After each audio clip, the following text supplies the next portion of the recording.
sad puppy. Yeah, he is. All right. So, Pennsylvania, if the one model ends up hitting, we'll get around 16 inches of snow. So I'm just heading out right now to get a couple things done to the Alice. A couple things from the last storm I've been wanting to get fixed up. So here's a couple things I want to fix. I was pushing a snowbank for my neighbor, and I kind of bent the plow kind of this way. Still functions fine. You can actually see where the angle bent on it.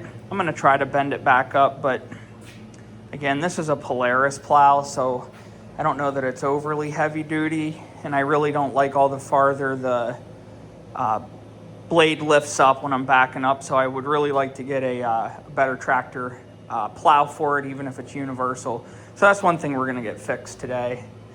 Another thing that we're going to go ahead and get fixed is the choke on the carb. So it works fine in terms of the cable not being disconnected, but I believe the cable's stretched.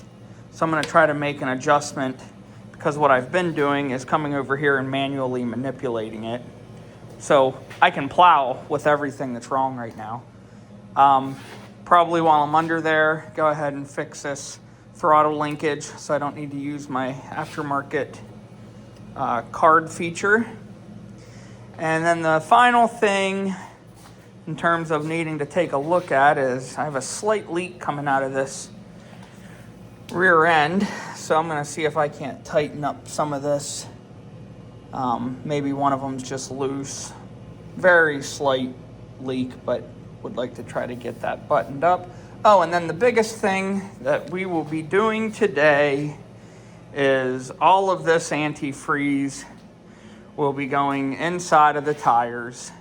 I ended up going with antifreeze instead of beet juice because, believe it or not, the antifreeze was significantly cheaper.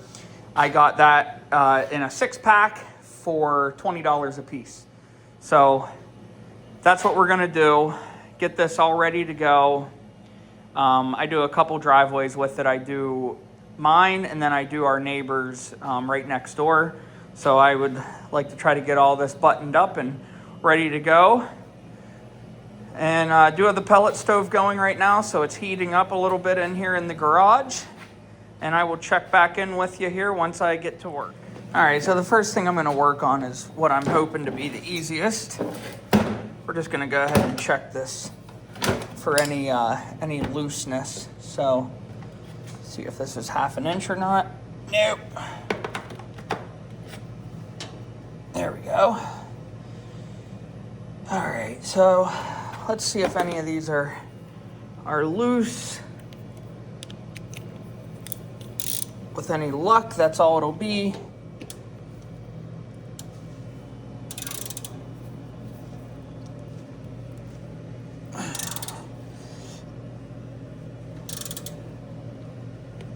First one, loose.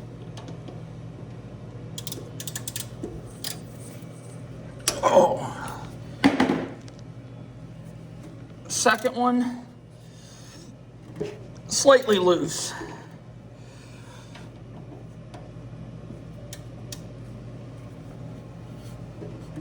That one's pretty well tight.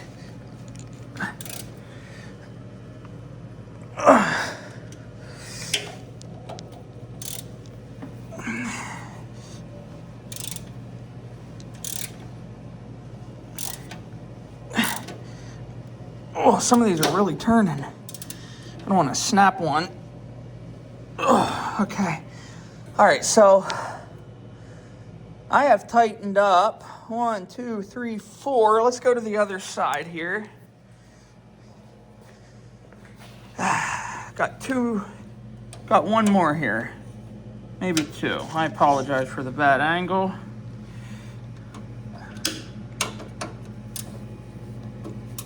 Okay. Oh, that one's tight, thank goodness. And I think I've already done this one.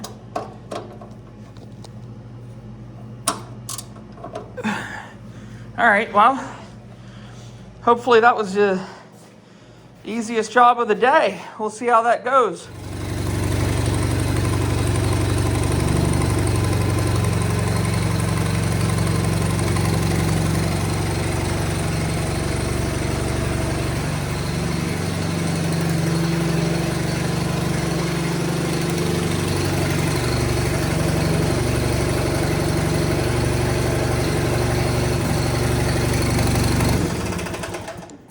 All right, so what I was just doing is getting this valve stem, which is on the inside.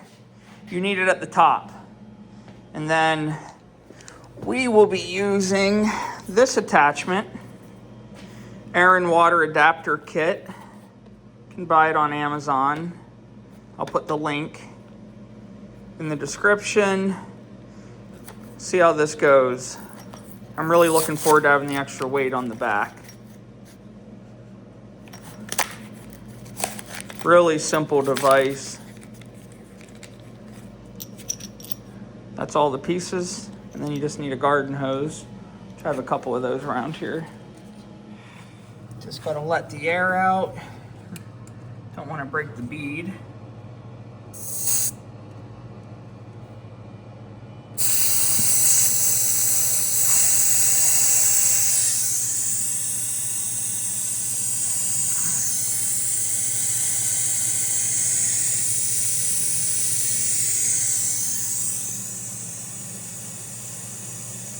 This is on an Alice Chalmers 620.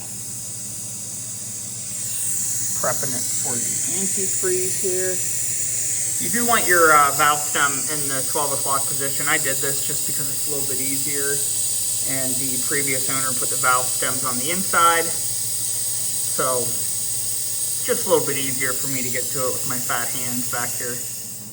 So one of the first things you have to do is remove the internal Schrader valve.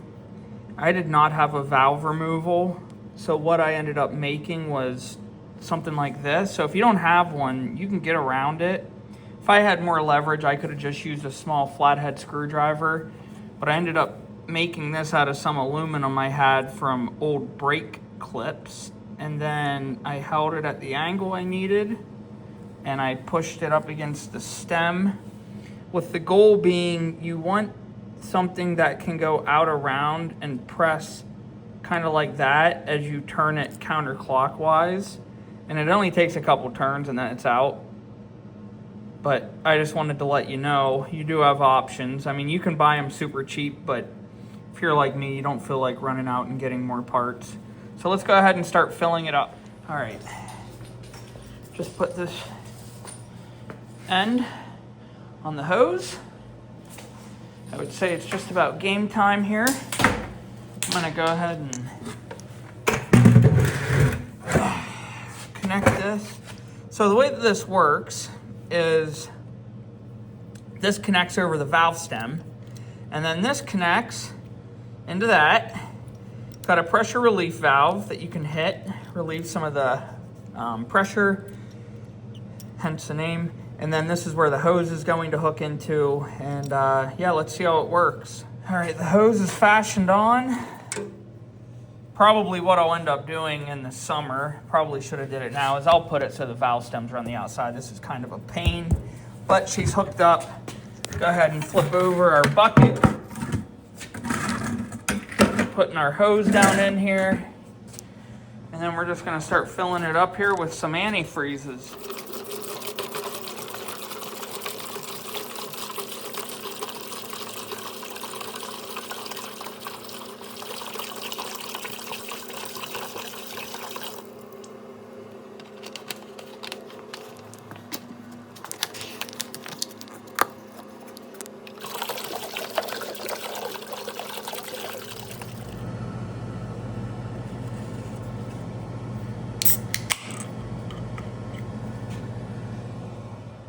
Here's the cipher setup.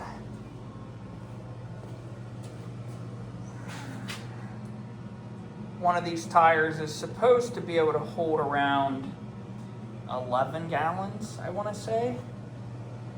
I think that's about 130 pounds, give or take. So we'll see how long this takes. So I already tried to just tighten the cable body itself. Unfortunately, that is not going to fix the problem. So I'm gonna see if I can take off this filter, hopefully remove this whole housing and make a different kind of adjustment to the cable. Oh, yeah, so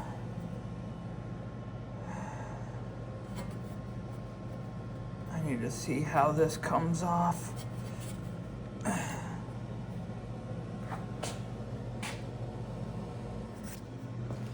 All right, so we have the cover off the top of the carburetor. Can easily access the choke linkage now. And yeah, just gonna have to see what I can do with this.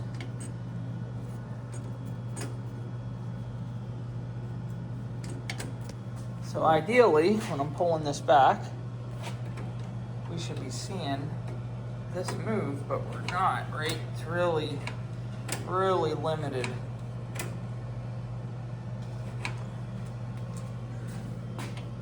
See if I can't do a self-adjustment with this without having to replace the whole thing. See what I can do. All right, so I'm gonna be honest. This thing was junk. A lot of people have good luck with it, but totally forgot I had a transfer pump here. I'm gonna hook it right up to the battery. We're gonna pull it out of this and we're gonna put it right into the valve stem. And I'm gonna go ahead and zip tie this on to keep it secure, but I think this will be considerably faster. All right, so got the transfer pump going now. So much better. Just a simple 12-volt transfer. Looks like it's flowing pretty good. I will let this kind of do its thing here for a little. I'll keep topping it off. Like I said, one of these is supposed to do about 11 gallons. 1, 2, 3, 4, 5. This will be my 6. Yeah, so we'll see. As soon as we go into it. All right, this tire is all done. Took about 17 pounds of pressure. This is where we're at with the cable. See if I can make a proper adjustment and be done with that. Probably not gonna get to the plow today. I'm trying to bend this back in place. I don't even know if I could to begin with. And we're gonna go ahead and move over to this tire. Start letting the air out and repeat the process much quicker with the transfer tank. And yeah, hopefully here we're in operation real shortly. All right, got both rear tires done. Kind of a messy job, so I give you guys credit that do this without any mess. More fun.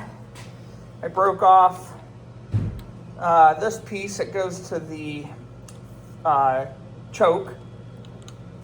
So I'm gonna see if I can't retrofit something. Things always turn into bigger jobs. I'm gonna go ahead and throw some windshield wash fluid in the front here.